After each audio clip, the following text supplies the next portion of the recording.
সকালেও দেখা গিয়েছিল ফাটাপুকুর সারদামণি হাই স্কুলে একটি অনুষ্ঠানে অংশ নিতে। বিকেলেই এলো বড় আপডেট। রাজগঞ্জের বিডিও প্রশান্ত বর্মনের জামিন নাকচ করে দিল হাইকোর্ট। শুধু তাই নয়, আগামী 72 ঘন্টার মধ্যে আত্মসমর্পণ করারও নির্দেশ দেওয়া হয়েছে আদালতের পক্ষ থেকে। এদিন এই আপডেট পাওয়া মাত্রই যোগাযোগ করার চেষ্টা করা হয় রাজগঞ্জের বিডিওর সঙ্গে, তবে বিডিওর নাম্বার সুইচ অফ বলে, তাই তার থেকে কোনো প্রতিক্রিয়া জানা যায়নি। দত্তাবাদের স্বর্ণকার স্বপন কামিল্লার অপহরণ এবং খুনের মামলায় রাজগঞ্জের বিডিও প্রশান্ত বর্মন ফের বিপাকে পড়লেন। বিডিও প্রশান্ত বর্মনের আগাম জামিন খারিজ করল কলকাতা হাইকোর্ট। জামিন খারিজ করে বিচারপতি তীর্থঙ্কর ঘোষ জানিয়েছেন 72 ঘন্টার মধ্যে প্রশান্ত বর্মনকে নিম্ন আদালতে আত্মসমর্পণ করতে হবে। ব্যক্তিগতভাবে যেহেতু আমি শিডিউল কাস্ট কমিউনিটির রাজবংশী সম্প্রদায়ের ছেলে, সেটাই বলেছি, এবং আমি এখানে কোনো কমিউনিটি নিয়ে কথা বলতে চাইনি। আমি চাই দল মত যেমন সবাই আমরা ভাই ভাই, সবাই আমাদের রক্তে সবার রক্ত সমান, ঠিক আছে।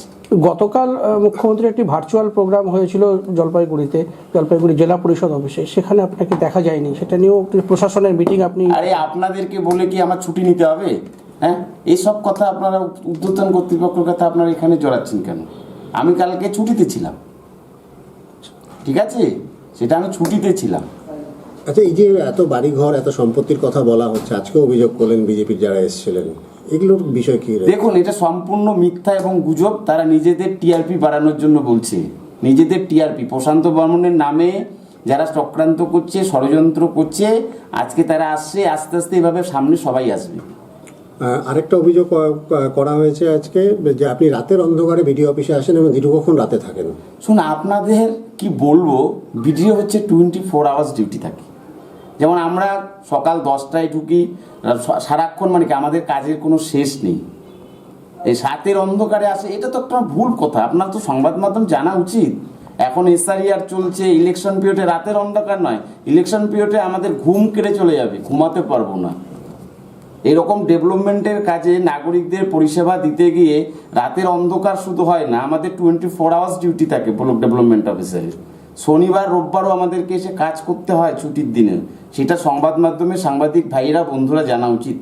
স্যার, পুলিশ সূত্রের একটি খবর যে দুজন ধরা পড়েছে কলকাতার ওই ঘটনায়, সেখানে তারা স্বীকার করছে যে 6 জন ছিল, উত্তরবঙ্গ থেকে গিয়েছিল এবং তার সাথে আপনিও ছিলেন। শুনুন, আমি আপনাদেরকে বলছি, যেহেতু এটা বিচারাধীন বিষয় হয়ে গেছে, এই বিষয়ে আমার কথা বলার কোনো এখতিয়ার নেই।